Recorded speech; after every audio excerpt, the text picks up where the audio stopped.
성경 말씀 한 구절 보도록 하겠습니다. 누가복음 16장 8절 되겠습니다.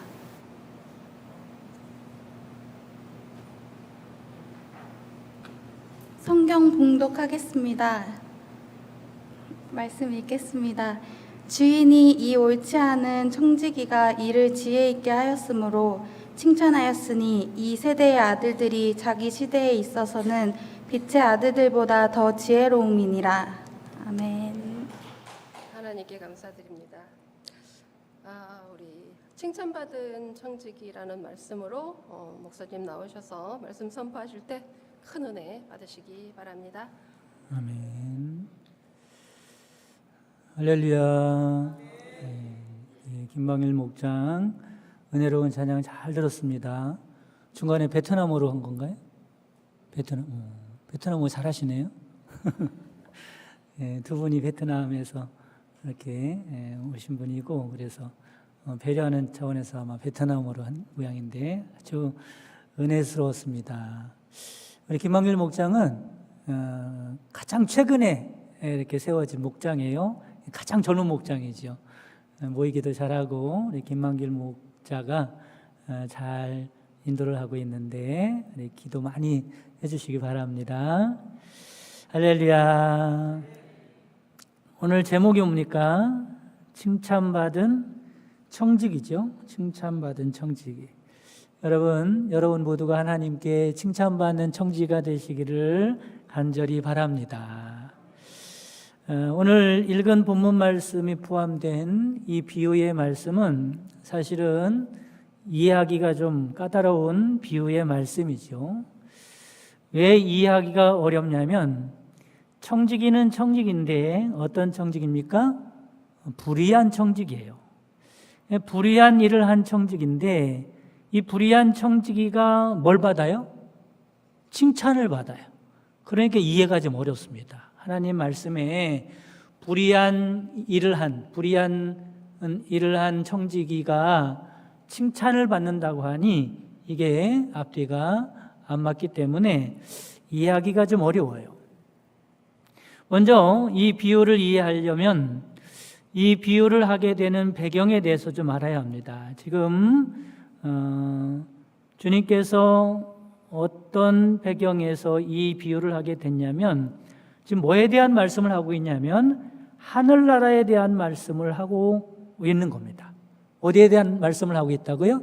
하늘나라 말씀이구나 해서 우리가 좀 이해하기 어렵지만 이해를 좀 해보려고 합니다. 이 땅의 입장에서 볼 때는 불의한 청지기지만 하늘나라 입장에서 볼 때는 차원이 다르다는 거죠. 그럼 예수님께서 오늘 비유를 통해서 무엇을 말씀하려고 하는 것일까? 이 이야기를 대충 내용이 이렇습니다. 어떤 부자가 있었어요. 그 부자의 한 종이 있었죠. 그 종은 그냥 일반적인 종이 아닙니다. 말단 종이 아니라 좀 중간 정도 되는 종입니다. 청지기라고 하죠. 청지기. 청지기는 그 가정의 모든 가정일을 재정일이나 경영을 맡아서 일을 하는 그런 주인을 대신해서, 그러니까 종이 아니라 청지기라고 하는 이유는 주인을 대신해서 모든 것을 다 관리하고 돌보는 그런 위치에 있는 종입니다. 주인은 이 종에게 가정의 모든 살림살이를 다 맡겼죠. 그런데 뭔지는 정확하게 나오지 않지만 주인에게 이 청지기에 대한 좋지 않은 소문이 들렸습니다. 이 청지기가 뭔가 잘못한 게 있는 것 같아. 구체적이 안 나왔지만, 그래서 주인이 판단하죠. 더 이상은 안 되겠다. 이 청지기를 어떻게 해요? 내보내겠다. 쫓아내버려야겠다. 이런 결심을 하게 됩니다. 그리고 종을 부르죠. 그리고 해고 통보를 합니다. 너 이제 우리 집에서 일할 수 없어.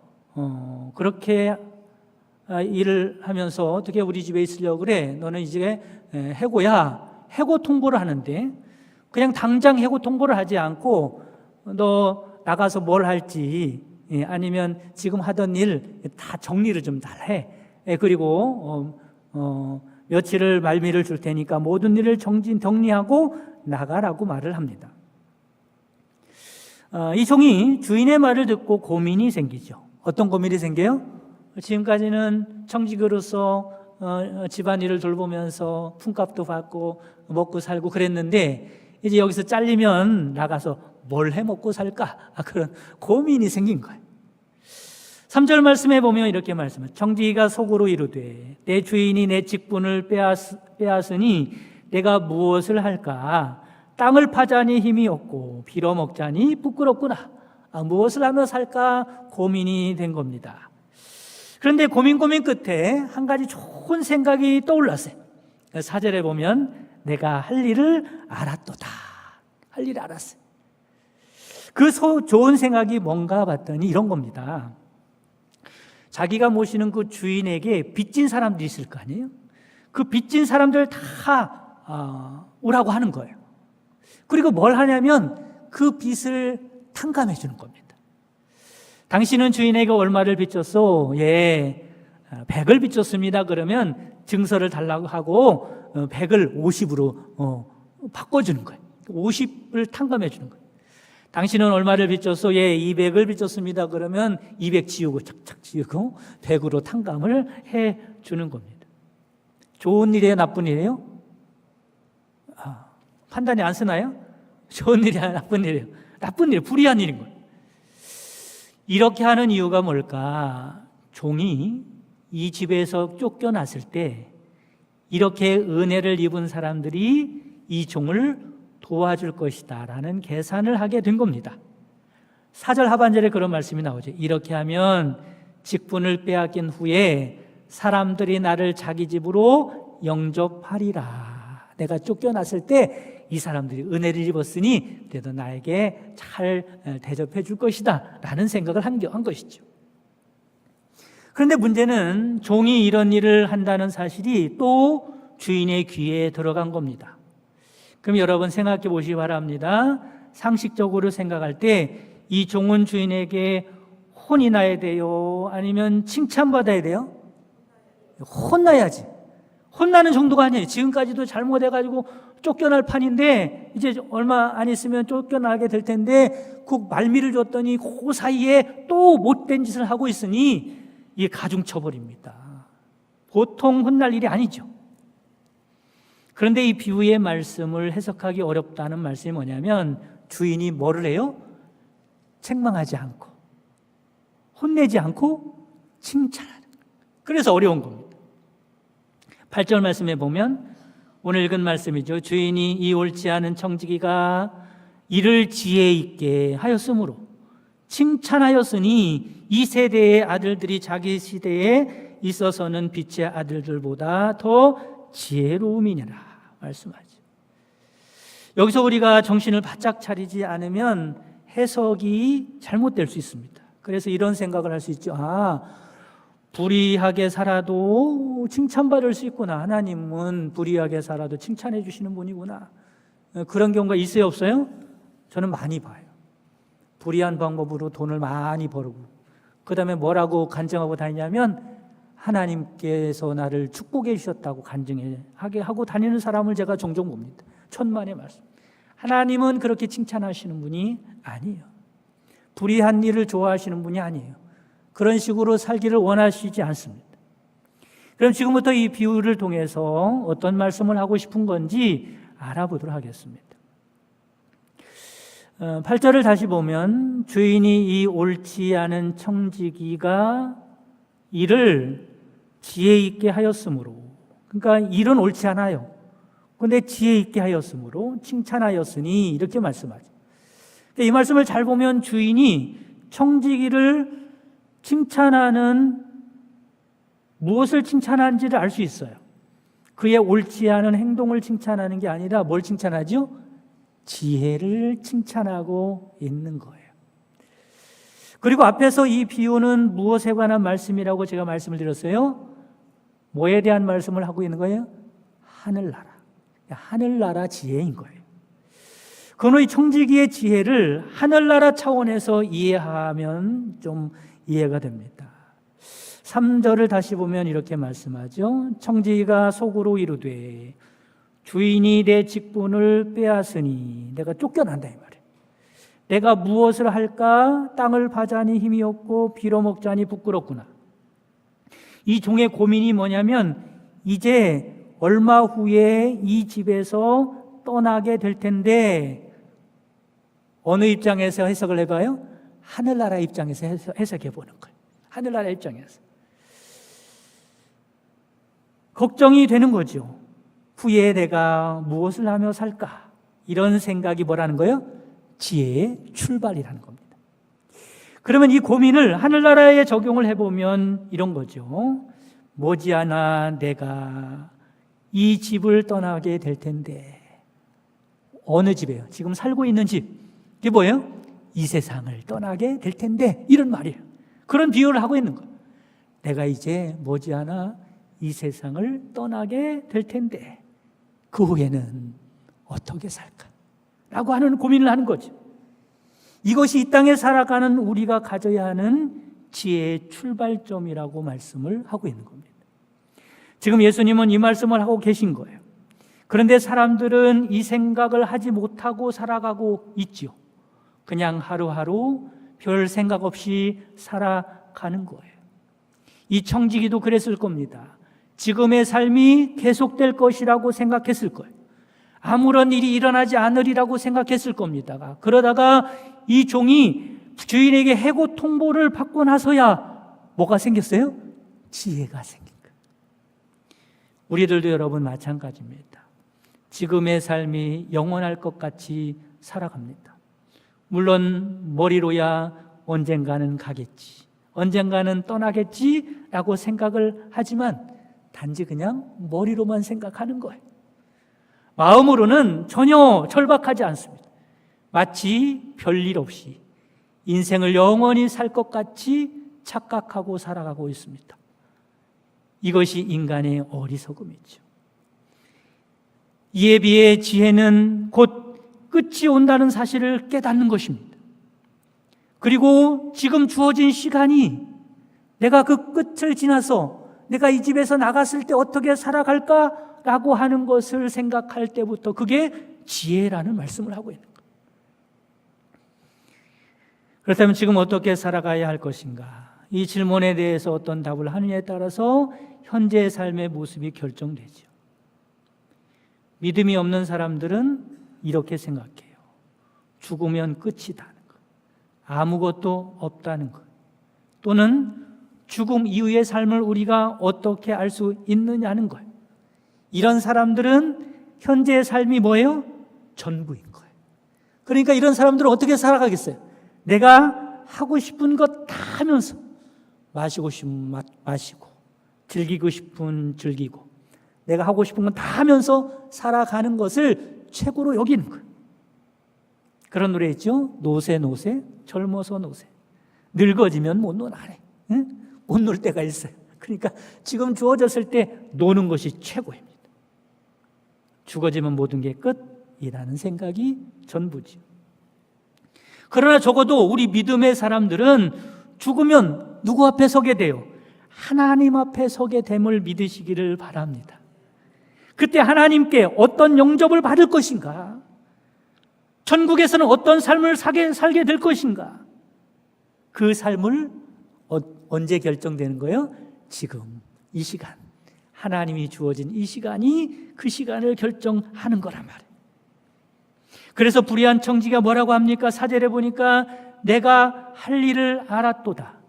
이렇게 하면 직분을 빼앗긴 후에 사람들이 나를 자기 집으로 영접하리라. 그래서 청지가 뭐를 해요? 9절 말씀해 보면 내가 너희에게 말하노니 불의의 제물로 친구를 사귀라. 그리하면 이 제물이 없어질 때 그들이 너희를 영주할 처소로 영접하리라. 불의의 제물로 친구를 사귀라. 따라 보겠습니다. 불의의 제물로 친구를 사귀라. 좀 어렵죠, 그렇죠? 왜 제물이 불의하다고 했을까? 제물은요 불의하지 않습니다. 제물은 중립입니다. 불의하지도 않고 의롭지도 않은 거예요. 그런데 그 제물이 왜 불의하게 되냐면 그 제물을 대하는 인간의 태도에 따라서 불의한 제물이 될 수도 있고 의로운 제물이 될 수도 있는 거예요. 사람이 제물에 소망을 두고 제물을 의지하고 제물을 위해서만 살면 그러면 그 제물은 불의한 제물이 되는 겁니다. 우상이죠. 제물이라고 하는 말은 만몬이라고 하죠. 만몬. 재미있게도 이 만몬이라고 하는 단어는 신뢰하다라는 단어인 아만에서 나왔다 그래요. 아만이 신뢰하다인데 그 아만에서 암몬이 나온 거예요. 만몬이 나온 겁니다. 그리고 이 아만이라는 것은 어떻게 변형이 되냐면 아만하고 비슷한 게 뭐 있어요? 아멘입니다. 아멘. 아멘이 여기서 나온 거예요. 신뢰하다. 아멘. 인간은 둘 중에 하나죠. 하나님을 의지하고 살아가느냐, 세상을 의지하고 살아가느냐. 그 세상의 대표적인 것이 물질입니다. 하나님을 의지하고 살아가는 자는 하나님 앞에서 아멘인 거예요. 내가 당신을 신뢰합니다. 세상을 의지하고 살아가는 사람은 세상 앞에서 아멘인 거예요. 물질 앞에서 아멘이죠. 사람은 둘 중에 하나입니다. 하나님 앞에 아멘하느냐, 물질 앞에 아멘하느냐. 여러분, 하나님 앞에 아멘하고 살아가는 믿음의 사람들 되시기를 간절히 바랍니다. 우리에게 물질이 아멘의 대상이 되는 순간 그 물질은 우리의 주인이 되면서 그 물질은 불의한 물질이 되는 거예요. 그러므로 불의의 제물로 친구를 사귀라는 말씀은 이런 겁니다. 세상 사람들은 제물을 의지하고 살아가는데 불의한 제물인데 너는 그 제물을 가지고 해고됐을 때 그 이후의 삶을 생각하면서 그것 가지고 친구를 사귀라는 거예요. 그러면 이 친구가 누굴까? 바로 주인의 집에서 또 쫓겨나면 만날 친구들이죠. 우리가 이 장막집에서 떠나면 만날 친구가 누굽니까? 누구예요? 이 세상을 떠나면 만날 친구가 누구예요? 하나님이에요. 하나님. 그러므로 이 말씀은 이 세상 제물로 하나님을 위하여 살아가라는 겁니다. 이게 지혜인 거예요. 이게 칭찬받을 만한 일인 겁니다. 우리는 여기서 아주 중요한 질문 하나를 해야 합니다. 불의한 청지기는 어떻게 이런 지혜를 얻게 되었을까? 어떤 마음으로 주인에게 빚진 자들을 불러다가 그 빚을 탕감해 줄 수 있었을까? 어떻게 불의의 제물로 친구를 사귈 지혜로운 생각을 가질 수 있었을까? 청지기의 마음은 이런 마음이었을 겁니다. 이런 거죠. 어차피 내 돈이 아니니까. 맞아요, 틀려요. 주인 돈이지 내 돈이 아닌 거예요. 빚을 진 사람들 내 돈은 내 돈이 아닌 거예요. 어차피 내 돈이 아니니까. 그 지혜가 생긴 거예요. 자기 돈 같으면 그렇게 할 수 있겠느냐는 거죠. 절대로 못하는 거예요. 어차피 내 돈도 아닌데 1억을 깎아주면 어떻고 2억을 깎아주면 어떻고 모든 것을 다 탕감해주면 어떠냐는 거예요. 이런 생각이 든 겁니다. 그게 뭐예요? 지혜지. 그런데 여기서 중요한 문제가 있습니다. 이 종이 언제 이런 마음이 들었느냐라고 하는 거죠. 이런 때죠. 주인이 내 보던 일을 세마라. 너 이제 끝났다. 너 이제 며칠의 말미를 줄 테니 네 보던 일을 세마라. 정리하라. 라고 하는 거죠. 이 말을 듣는 순간 이 지혜가 머릿속에 들어온 겁니다. 그 전에는 어떻게 생각했느냐? 자기가 재물의 주인인 양, 청지기니까 생각하고 착각하고 살았는데 주인이 그렇게 이야기하는 순간 이런 지혜가 떠오른 거죠. 그래서 여러분에게 물어보겠습니다. 지금 여러분의 손에 쥐고 있는 것이 누구 것이라고 생각을 하십니까? 여러분이 지혜가 있는지 모르겠어요. 누가복음 12장 19절에서 21절 말씀에 보면 어리석은 부자의 비유가 나오죠. 이런 말씀입니다. 내가 내 영혼에게 이르되, 부자의 이야기예요. 내가 나의 영혼에게 이르게. 영혼도 내 거라는 거예요. 영혼아, 여러 해 쓸 물건을 많이 쌓아두었으니 평안히 쉬고 먹고 마시고 즐거워하자 하리라 하되, 지혜가 하나도 없어요. 그랬더니 하나님이 이르시되 어리석은 자여 오늘 밤에 내 영혼을 도로 찾으리니 그러면 내 준비한 것이 누구의 것이 되겠느냐 하셨으니 자기를 위하여 재물을 쌓아두고 하나님께 대하여 부요하지 못한 자가 이와 같으니라. 여러분에게는 지혜가 있기를 주님의 이름으로 축복합니다. 이야기 하나 하고 말씀을 마치도록 하겠습니다. 제가 알고 있는 어떤 분인데 그분은 사업을 성공했어요. CEO죠. 최고 경영자입니다. 정말로 그 자리에 올라가기까지 눈코 뜰 새 없이 바쁘게 열심히 성실히 살았어요. 이제 내 인생이 성공했다 생각하고 이제는 은퇴를 하게 되었습니다. 은퇴를 하면서 생각하기를 아내와 같이 그동안 해보지 못했던 여행도 좀 다녀보고 여유롭고 평안한 인생을 살아봐야겠다 이런 생각을 하면서 은퇴를 하게 된 거예요. 퇴직을 하면서 직장에서 퇴직 선물로 비싼 건강종합검진 티켓을 주게 되었습니다. 한번 받아보자 하고 받았는데 그만 폐암 말기라는 진단을 받게 됩니다. 제가 그분을 만난 것은 이 진단을 받고 나서 한 달 정도 지난 후였는데 그때 모습을 잊을 수가 없어요. 그의 얼굴은 백지창처럼 창백했습니다. 힘이 하나도 없었어요. 얼마 후에 이분이 수술을 받는다 그래서 또 한 번 찾아갔습니다. 그런데 그분을 찾아갔더니 그분을 침대에 손발을 묶어놓은 겁니다. 왜 이렇게 멀쩡한 사람을 묶어놨냐고 부인에게 물어보았더니 수술받기 위해서 어제 오후에 병원에 들어와서 사복을 벗고 환자복으로 갈아입는 순간부터 이 사람이 울기 시작하더라고요. 자신의 가슴을 주먹으로 치면서 헛살았어. 내가 얼마나 열심히 살았는데 이렇게 되려고 그렇게 고생했단 말인가. 헛살았다 그러면서 정말 정신을 잃은 사람처럼 몸부림을 치고 그래서 어쩔 수 없이 손발을 묶어 놓았다는 이야기입니다.